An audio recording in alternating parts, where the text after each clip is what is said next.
Thank you, Terry. Good to see all of you here. I'd like to welcome all of you on the telephone hookup and the stream. It's good to have you with us. I'd like to also thank all of you that send me get well messages and such. I'm doing a lot better. I've started walking down to the mailbox and back, which is 2/3 of a mile round trip. And I started doing it, and I got to a point where I started to time myself so I could see what my progress was. Well, it's taken me 26 minutes. Kathleen does it in 15, so she's outpaced me for sure. Today's title, Passover, the night to be much observed. The COGs have observed Passover a night before the night to be observed. In this study, we will show how they are one and the same. We will also look at the argument of Benha Arabim that is used to justify an early 14th Passover and separate them into two events. Before retirement, I worked in research and development. In researching and developing new products, there is more than one way to get the job done. Some use the quick change method, which just meant that after testing your prototype, the person doing the work would quickly figure out what to change and make a quick, down and dirty change. That way they could get it into testing quickly and see if what they thought would fix the problems actually did. Now, it was effective for some people, but it wasn't without problems, as the quick changes would almost never be reflective of how a produced prototype would perform. Others would be more analytical, take more time in making changes, so the changes would be reflective of something that could be reproduced. This was also effective for some people. Whatever the process is used by the individual doing the work, to him is the proper way to do it. At one point, because upper management thought that products were taking too long to reach production, we did a multi-year study that based on the methods that were used for development and found there was no quicker method of process to reach production. The folks that used the quick change method wound up taking more time when they found some of their changes were not reproducible. So they had to once again make some more changes. So their speed in development was no different than those who spent more time making sure their changes were reproducible.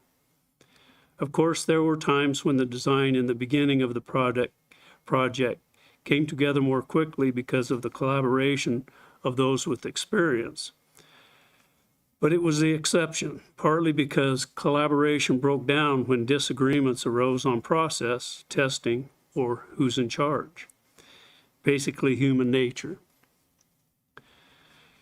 While it's not a perfect analogy, it can show how we can get to the same results by different methods in our study of Scripture. This was very clear to me in how we arrived at the understanding of Passover not being at the beginning of the 14th. Terry, Mark, and I all arrived at this conclusion at different times in different ways. My method was to get rid of all arguments because that's what was done in my R&D background. When there was a problem, a solution had to be found. Today, I would like to give a comprehensive study on Passover seen through my methods and process of study. This started for me in the early 2000s when Kathleen and I had an illegal Bible study on our home. Now, I say illegal because we did not get approval from the ministry to do this.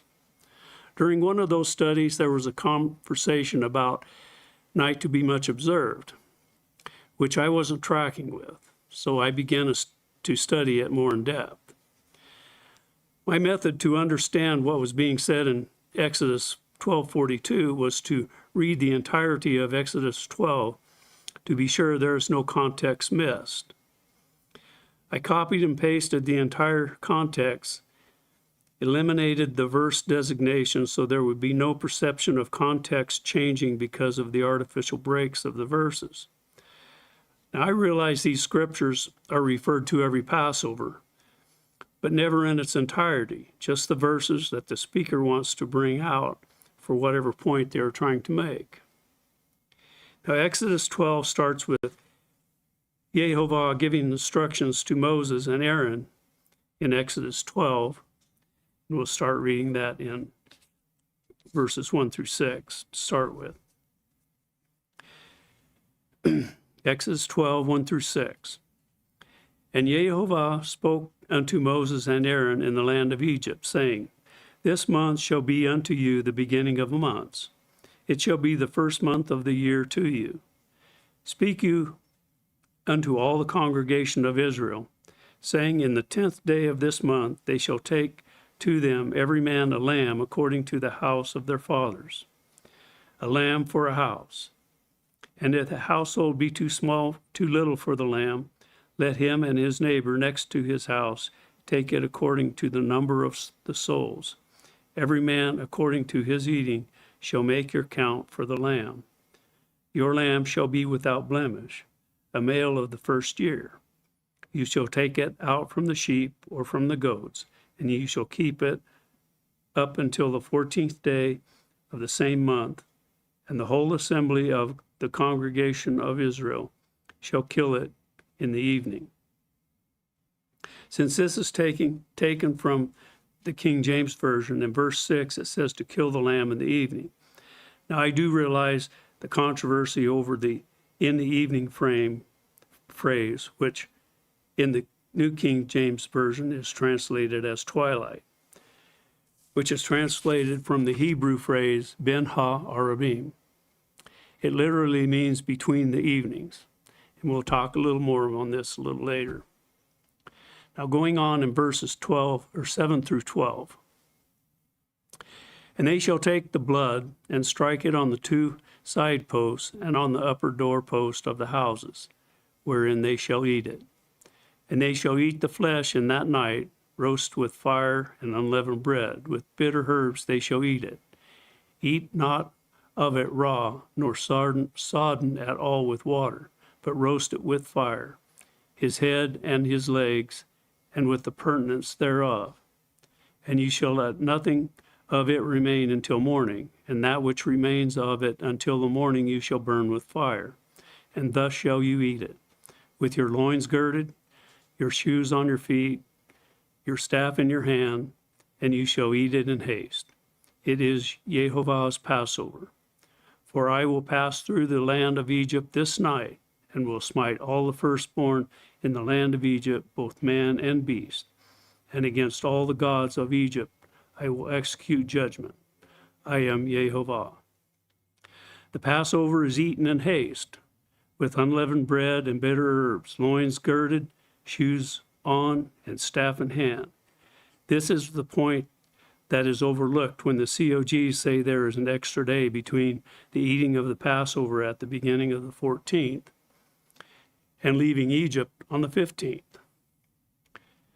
They were ready to go because the firstborn of man and beast will be killed that night, and they would be leaving the next morning after they burnt the remains of the lamb. Going on in verse 13 through 18. And the blood shall be to you for a token upon the houses where you are, and when I see the blood, I will pass over you, and the plague shall not be upon you to destroy you, when I smite the land of Egypt.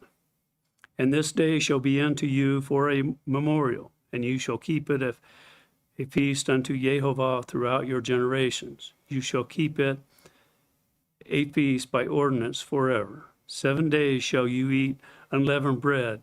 Even the first day you shall put away leaven out of your houses. For whosoever eats leavened bread from the first day until the 7th, that soul shall be cut off from Israel. And in the first day there shall be a holy convocation, and in the 7th day there shall be a holy convocation to you. No manner of work shall be done in them, except that which every man must eat. that only may be done of you. And you shall observe the feast of unleavened bread, for in this selfsame day I have brought your armies out of the land of Egypt. Therefore shall you observe this day in your generations by ordinance forever. In the first month, on the 14th day of the month at even, you shall eat unleavened bread until the 21st day of the month at even. 7 days shall there be no leaven found in your houses, for whosoever eats that which is leavened, even that soul shall be cut off from the congregation of Israel. Whether he be a stranger or born in the land, you shall eat nothing leavened. In all your habitations shall you eat unleavened bread. Here Yehovah adds instructions for the days of unleavened bread. On the 14th day of the month at even. This is not the same phrase as between the evenings, that the lamb is to be slain. This is right after the lamb is slain and roasted, which is why the lamb is eaten with unleavened bread. This is the end of the instructions for Passover that Yehovah spoke to Moses and Aaron. Then Moses repeats these instructions that Yehovah gave him to the elders of Israel, going on in verses 21 and 27. Then Moses called for all the elders and said to them, Draw out and take you a lamb according to your families and kill the Passover. And you shall take a bunch of hyssop and dip it in the blood that is in the basin, and strike the lintel and the 2 side posts with the blood that is in the basin. And none of you shall go out at the door of his house until the morning, for Yehovah will pass through to smite the Egyptians. And when he sees the blood upon the lintel and on the 2 side posts, Yehovah will pass over the door, and will not suffer the destroyer to come in unto your houses to smite you. And you shall observe this thing for an ordinance to thee and thy sons forever. And it shall come to pass when you become to the land which Yehovah will give you according as he has promised, you shall keep this service. And it shall come to pass when your children shall say unto you, What mean you by this service? That you shall say, It is the sacrifice of Yehovah's Passover, who passed over the house of the children of Israel in Egypt, when he smote the Egyptians and delivered our houses. And the people bowed the head and worshipped. So now the children of Israel are going to do as God commanded, and the events start in verse 28 through 32. And the children of Israel went away and did as Yehovah had commanded Moses and Aaron, so did they.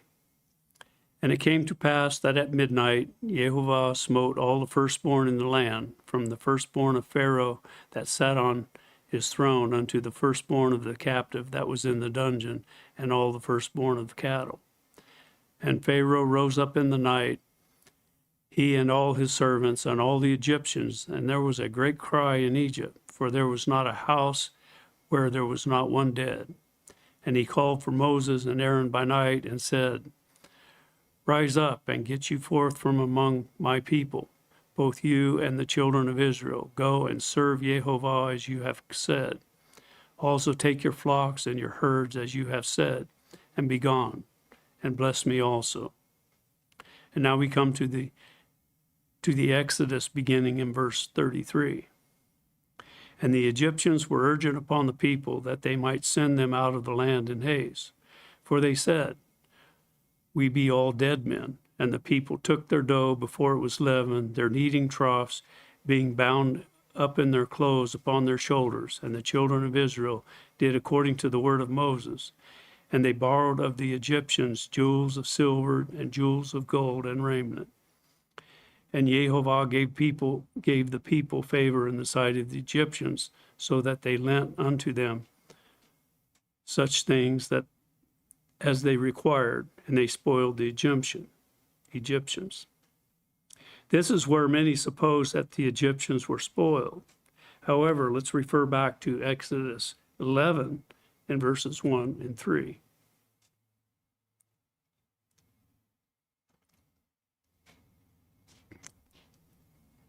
And Jehovah said unto Moses, Yet will I bring one more plague upon Pharaoh and upon Egypt. Afterwards he will let you go hence. When he shall let you go, he shall surely thrust you out hence. Speak now in the ears of the people, and let every man borrow of his neighbor, and every woman of her neighbor, jewels of silver and jewels of gold. And Jehovah gave the people favor in the sight of the Egyptians. Moreover, the man Moses was very great in the land of Egypt, in the sight of Pharaoh's servants, and in the sight of the people. This indicates that the spoiling happened at this time when Jehovah told Moses there would be one more plague. Speak now in the ears of the people. This was before any instructions were given about the Passover.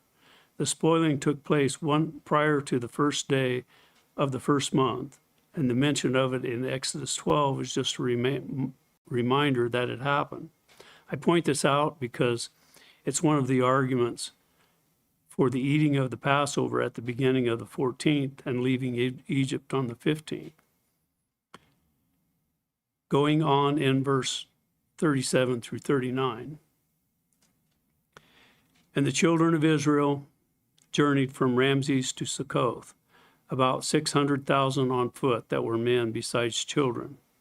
And a mixed multitude went up also with them, and flocks and herds, and even very much cattle. And they baked unleavened cakes of dough, which were brought forth out of Egypt, for it was not leavened, because they were thrust out of Egypt and could not tarry. Neither had they prepared for themselves any victual.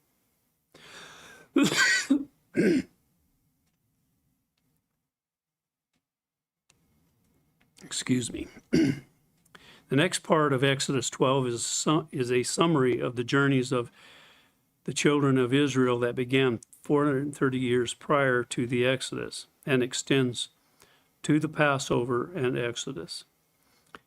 It then transitions into a discussion of the ordinance of the Passover. Now the sojourning of the children of Israel who dwelt in Egypt was 430 years. And it came to pass at the end of the 430 years, even the selfsame day it came to pass, that all the host of Jehovah went out from the land of Egypt. It is a night to be much observed unto Jehovah, for bringing them out from the land of Egypt. This is the night of Jehovah to be observed of all the children of Israel in their generations. And Jehovah said unto Moses and Aaron, This is the ordinance of the Passover. There shall be no stranger eat thereof, but every man servant is bought for money. When thou hast circumcised him, then shall he eat thereof. A foreigner and a hired servant shall not eat thereof. In one house shall it be eaten. Thou shalt not carry forth of the flesh abroad out of the house, neither shall you break a bone thereof. All the congregation of Israel shall keep it. And when a stranger shall sojourn with thee, and will keep the Passover to Jehovah, let all his males be circumcised, and then let him come near and keep it. And he shall be as one that is born in the land. For no uncircumcised person shall eat thereof. One law shall be to him that is homeborn, and unto the stranger that sojourns among you. Thus did all the children of Israel, as Jehovah commanded Moses and Aaron, so did they. And it came to pass the selfsame day that Jehovah did bring the children of Israel out of the land of Egypt by their armies. Here in verse 42 is the mention of the night to be much observed, the only time it is mentioned in Scripture, yet it has become a day to celebrate. We've read this passage without the verse designation for the purpose of showing that there is not a break between the mention of the night to be much observed and Jehovah saying to Moses and Aaron, This is the ordinance of the Passover. So if I were to summarize the events of Passover, it would be that the Passover is killed, skinned, roasted, and the blood put on the doorposts of on the 14th day. after the sun starts to go down, sometime afternoon before the end of the day. The lamb is eaten in haste with the unleavened bread and bitter herbs after the end of the 14th, at the beginning of the 15th. The first day of unleavened bread, with loins girded, shoes on feet, and staff in hand, ready to go in the morning. Pharaoh calls Moses in the night after the Egyptians realize their children are dead and tells them to leave. They stay inside until morning, burn the leftovers, and head out. This is the first time that the Passover is given to Israelites, and this is the pattern to follow. After this, I was questioning the UCG chronology of the Passover, and for the most part, I only studied it in earnest as the Passover was approaching each year. Now, sometime later in 2005, when Kathleen and I were attending UCG in Sedro-Woolley, Washington, we were going to go to Jordan for the Feast of Tabernacles that year, and then take a side trip to Israel after the festival. One of the elders in the congregation, Rich Edel, asked if while we were in Jerusalem, could I time myself walking between any of the points that Yeshua was taken to during the trial, starting from the first place he was taken, the high priest Caiaphas's home. So I started looking through scripture to identify these places, which were from Caiaphas's home to the council, then to Pilate. Then Pilate sends him to Herod. Then Herod sends him back to Pilate for the sentence. This brings us to John 19, verses 13 through 14. Again, that's John 19, verses 13 through 14.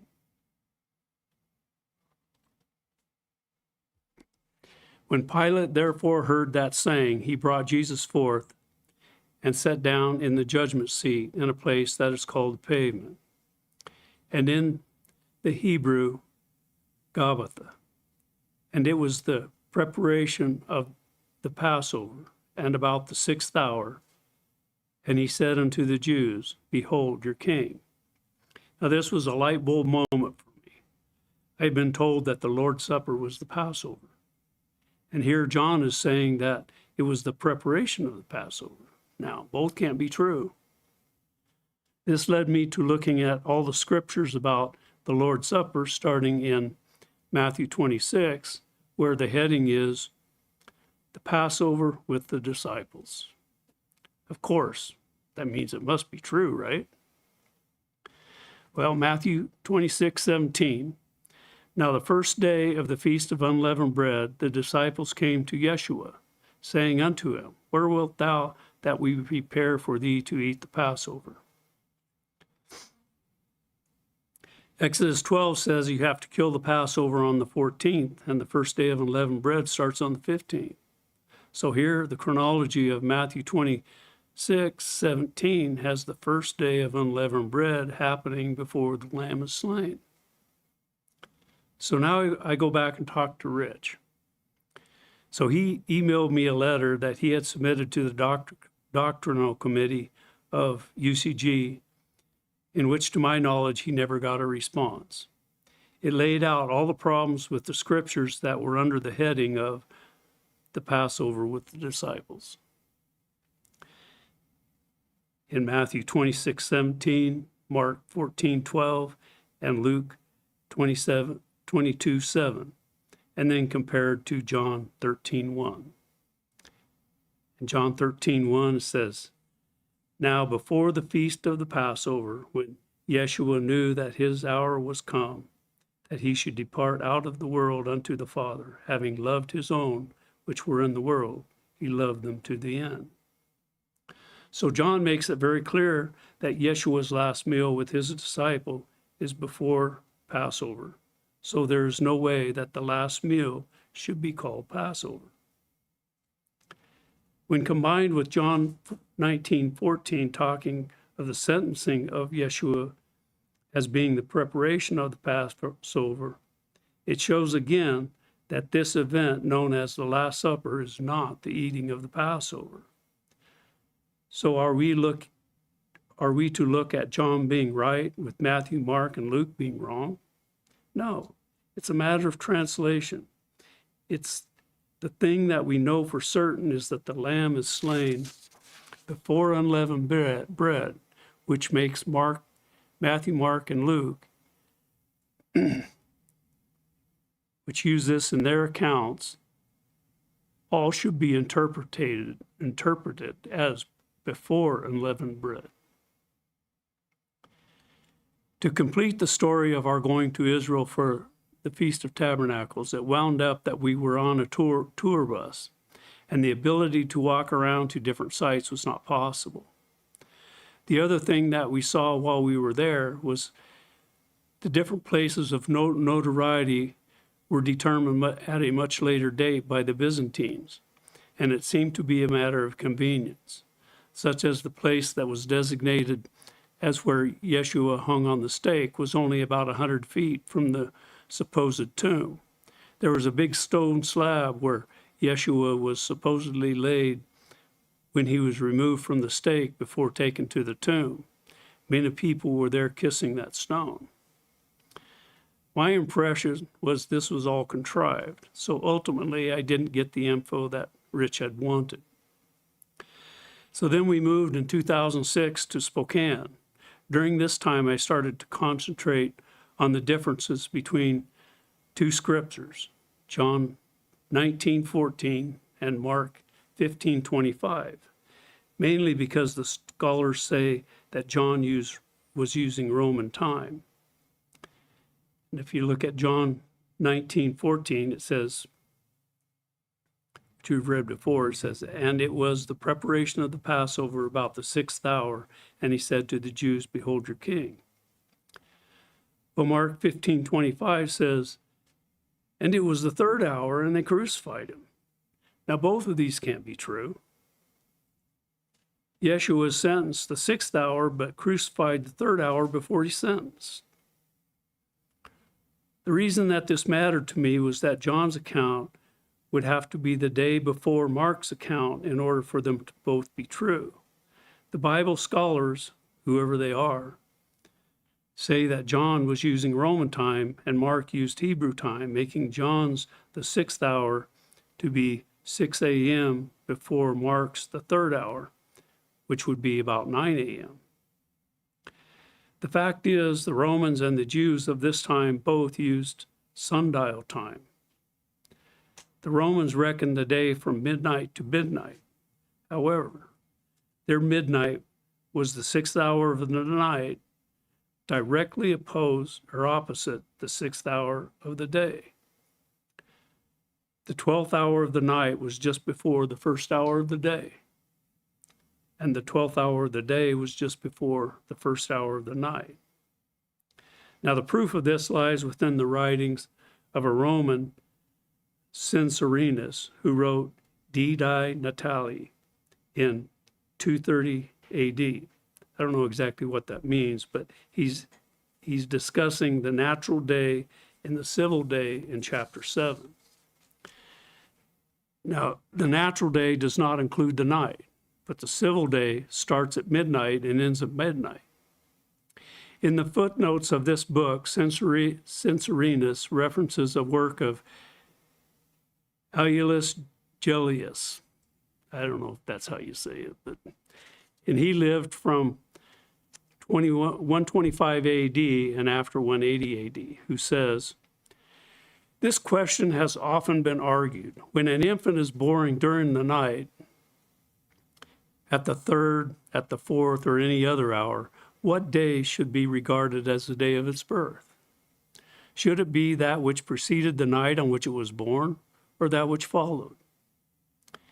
Here's what Marcus Vario, who lived 116 BC to 27 BC, says in his treatise on human things in a book entitled The Days. "All children born in the interval of 24 hours between the middle of one night and the middle of the following are considered as having been born on the same day. In other words, Barrow decided that a child born after the setting of the sun but before midnight should have for its natal day that which preceded this night. But if he was born during the last 6 hours of the day or of the night, his birthday should be placed the following day. This division of the day at midnight is corroborated by other circumstances. Sacrifices offered after the 6th hour of the night belong to the next day. By the statement, sacrifices offered after the 6th hour of the night belong to the next day, and the fact that Censorinus does not discuss any other way of counting the hours in chapter 7, entitled The Day, nor in chapter 8, entitled The Division of the Day, we can conclude that in 238 AD, the Romans were still using the 6th hour of the night as midnight. In my research, I couldn't find a definitive point in history where the change was made from the 6th hour, midnight, and midday to the 12th hour being midnight and midday. Some historians believe that this happened when the first mechanical clocks with dials were invented in the 13th century, and the hours were able to be of equal length. This does make sense in that as long as the daytime is regulated by the sundial, the nighttime hours are different in length from the daytime hours. Therefore, the summer months, how could you have a system that started at midnight with short hours and then spill into the daylight hours governed by the sundial with longer hours without there being confusion? Some have brought up the use of water clocks as being used, and in fact it was, but it was not very reliable, could only be acquired by the wealthy, and required calibration by the sundial, and still had varying hour lengths for the seasons. So we're still presented with the dilemma of Yeshua being crucified before he was sentenced, unless the day that John's account was the day before Mark's account. This is where Rich Edel's request for timing the distances came in. He was questioning the length of time that it would take to do all the trials, including the travel time to all these various places. Basically, the time that Yeshua was taken from the high priest's palace to the full council, the Sanhedrin, to Pilate, to Herod, and back to Pilate for sentencing would have been 3 hours by Mark's count. If one goes down that rabbit hole as I did, they would find enough evidence to support that there was a day between John's and Mark's accounts, making the last meal with the disciples on the 13th and not the 14th. However, this presents another problem, in that John specifically says it was a preparation of the Passover, which could not be the 13th. So the only thing that we can do is accept the fact that there is a translation or a transmission problem, and we lack the understanding to resolve the discrepancy. For me, this turned out to be nothing more than me trying to find enough evidence to win the argument by placing the last meal with the disciples on the 13th, thereby making the COGs supposition that eating of the Passover at the beginning of the 14th was wrong. It's kind of the same way that they go back to the Old Testament to try to prove that the Passover lamb was slain at the beginning of the 14th, which in my opinion is only because they want Yeshua's last meal with his disciples to be the Passover. Another argument that is presented for the early Passover is the phrase Benha Arabim. As we pointed out earlier, it literally means between the evenings. In my studies, it appears that it started from a record in the Jewish Encyclopedia that is misinterpreted to mean something that it doesn't. And that record reads as follows. The Pharisees and the Sadducees had a dispute as to the time when the slaughtering should take place. The former held it should be in the last 3 hours before sunset, the latter between sunset and nightfall. In Fred Coulter's book on the Passover, he uses this quote. And he adds in parentheses, Benha Arabim, after between sunset and nightfall, as to indicate the Sadducees were doing it correctly at the beginning of the 14. This, however, is misleading because there is no indication that the Jewish encyclopedias are using two different sunsets in this quote. The fact is that this is literally the difference in how the Pharisees and the Sadducees interpreted Benha Arabim on the same day, same sunset.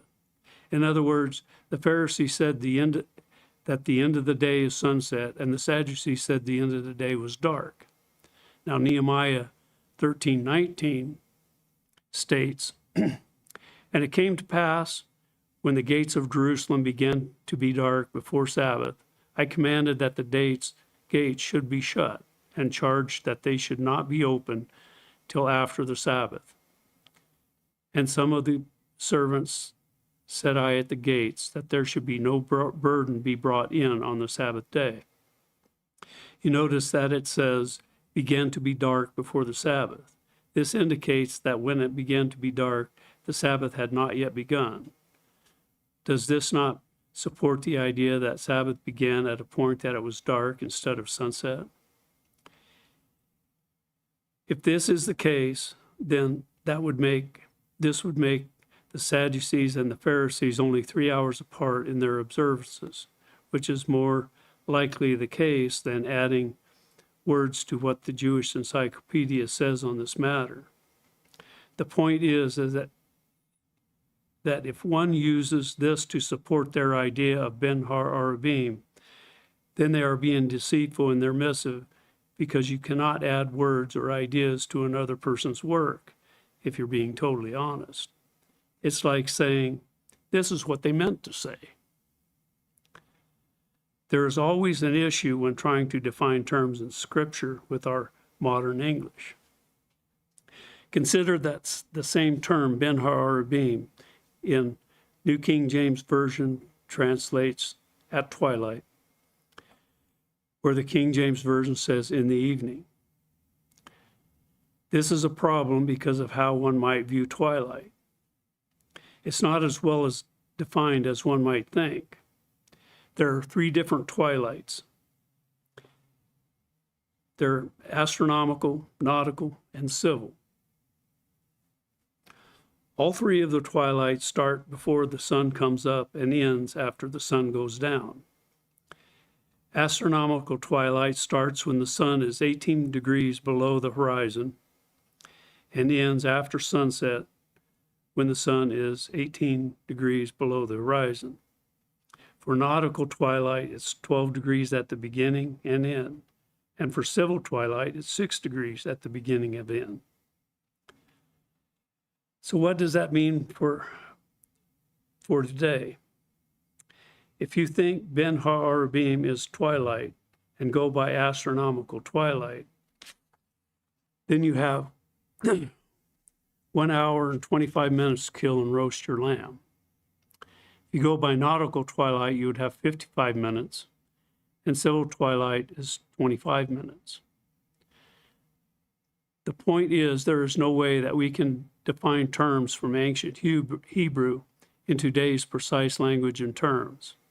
So with this information, wouldn't one have to conclude that twilight would have to be a poor translation? If we look at Scripture, specifically Mark 15, and we'll read verses 34 through 37. Again, that's Mark 15, 34 through 37.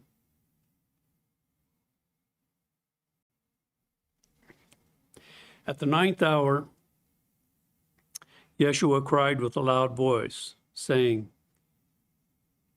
Eloi, Eloi, Yama, I don't know how you say that word. We'll just read, which is being interpreted, my God, why hast thou forsaken me? And some of them stood by when they heard it and said, Behold, he calls Elias. And one ran and filled the sponge full of vinegar, put it on a reed, and gave it to him to drink, saying, Let alone, let us see whether Elias will come to take him down. And Yeshua cried with a loud voice and gave up the ghost. We can see here that this is the 9th hour when Yeshua dies as our Passover lamb. This was unquestionably on the 14th of Abib, at the same time the Jews were sacrificing their Passover lamb. I would suggest that this is at least the beginning of the phrase Benha Arabim. So what would be in our method of timekeeping? So what would that be in our method of timekeeping? Most will say that it is 3 p.m., but in reality, it is a bit later. Consider that the sundial, calibrated at noon, the 6th hour starts when the shadow of the sundial is dead center.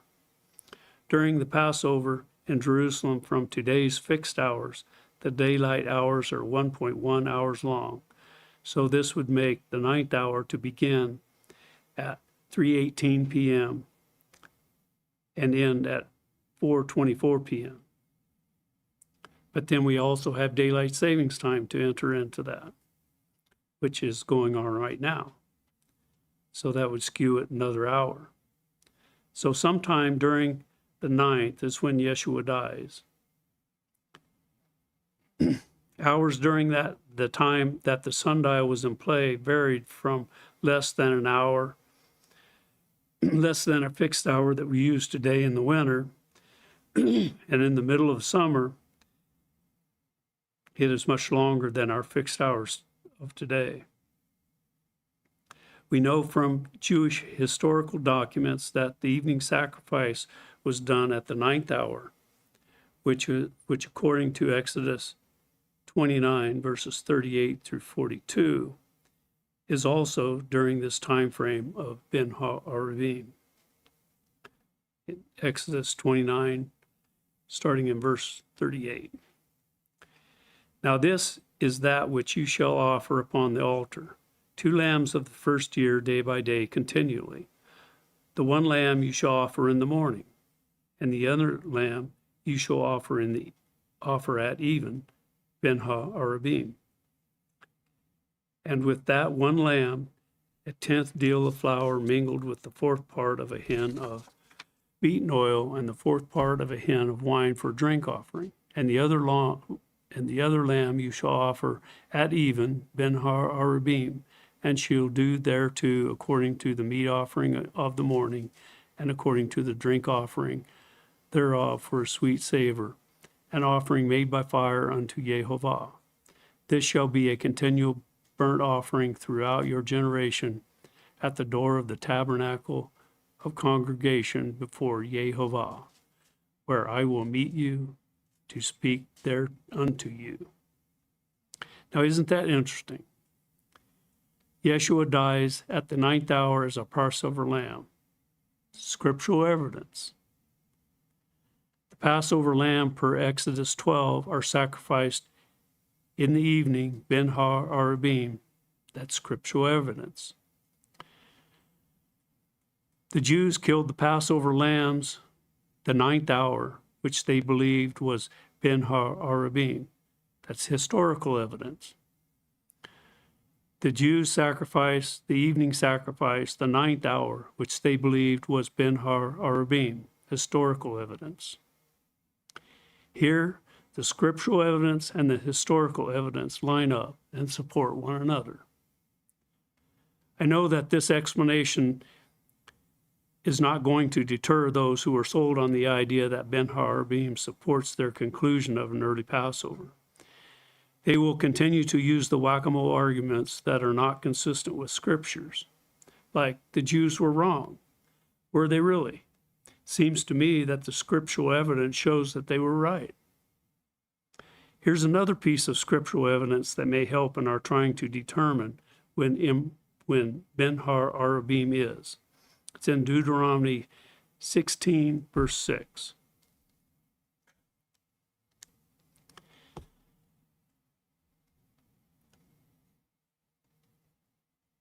Deuteronomy 16, verse 6.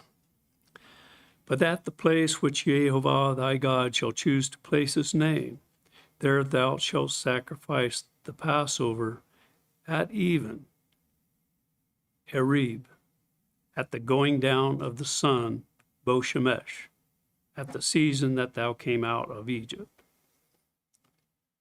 This doesn't use Benha Arabim, but it uses a different way of saying it. There is no doubt that this is speaking of the time frame as Exodus 12, when the lambs are killed for the Passover. It says so in the passage. Let's compare that with Jeremiah chapter 6, verse 3 through 5. Jeremiah 6, verses 3 through 5.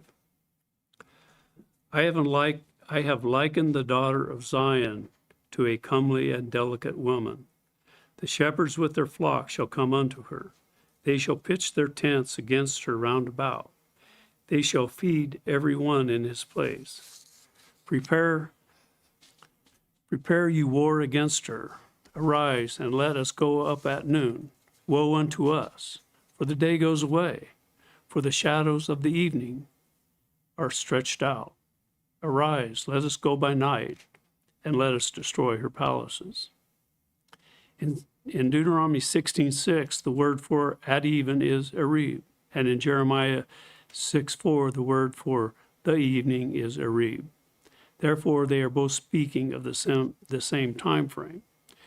Jeremiah 6 shows us the shadows of the evening are stretched out, which also is going on at the time of the going down of the sun, as described in Deuteronomy 16:6. It is subjective to put a specific time to this, but there is no doubt that after the sun reaches its highest point at noon and then the day starts to go away, the shadows are short and then get longer or stretched out in the evening until it becomes night. For me, this is further scriptural proof that Benha Arabim does not mean from sunset to dark, as the early 14ers would have us to believe. So, what have we learned so far? Can we determine when the evening of one day ends and the beginning of the next day begins? Does what we've learned today show that there is some subjectivity to this?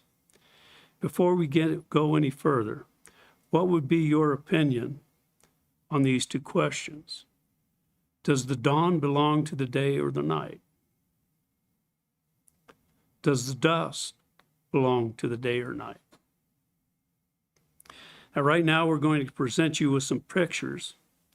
So we're going to look at them on this TV screen here.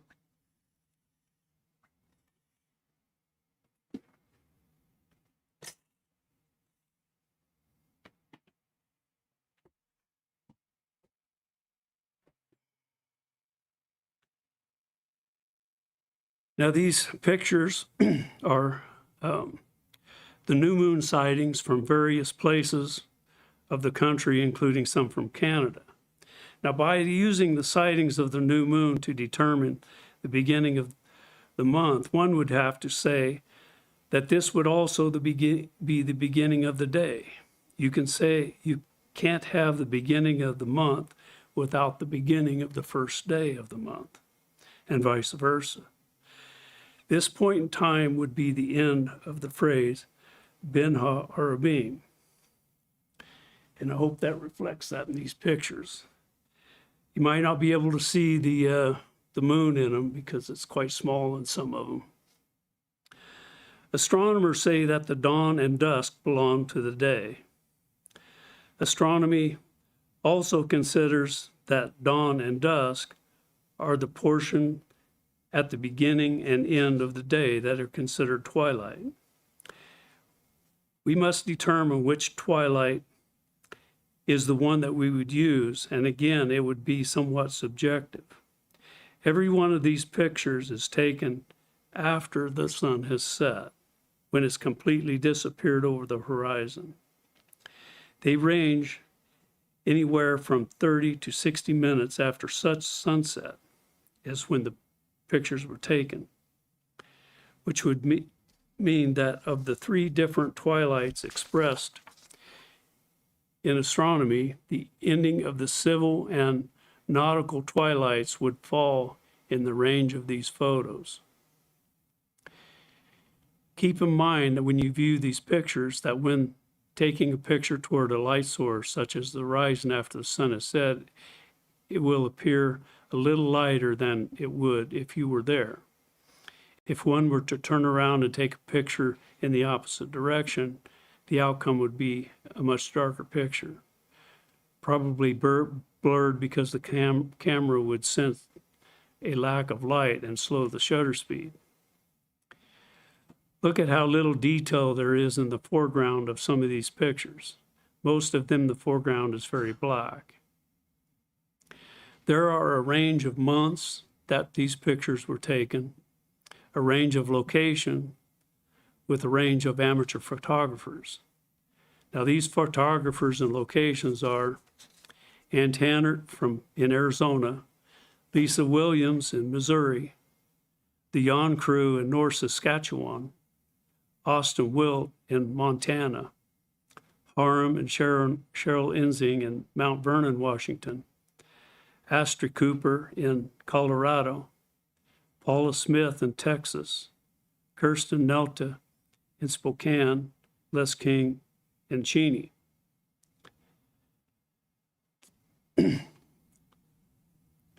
Now, when we get to the last picture, it was taken by Kellen Wilt. And I'm not really sure of the time that it was taken, but since the new moon was very close to the horizon and the moon set was at 10:09 p.m. in Kalispell, it would have been maybe 30 minutes before that.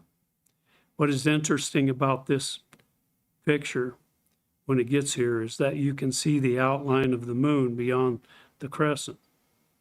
Since there was a total eclipse the day before, the moon would have set very close to where the sun had set a couple of hours earlier. And that might be the reason that the other part of the moon could be seen. There could be another explanation, but I think it was cool. So, did we reach that point yet? We passed it, okay.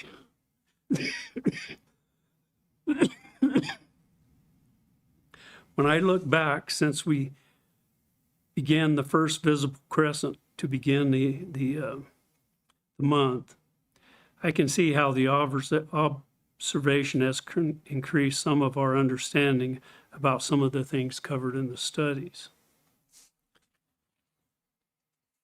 Now, in closing, I'm not exactly sure when Kathleen and I decided that we would look at the night to be observed celebrated by the COGs as the night that we were keeping the Passover, as the Israelites had done. We continued to do the Last Supper with the rest of the congregation at the beginning of the 14th, but not recognizing it as Passover. As I see it today, this was not the right thing to do. We should have just kept the Passover as we saw it, independent of the COG we were attending with at the time. Now, in a discussion I had with Mark earlier this week, I relayed this thought to him, and Mark pointed out to me that while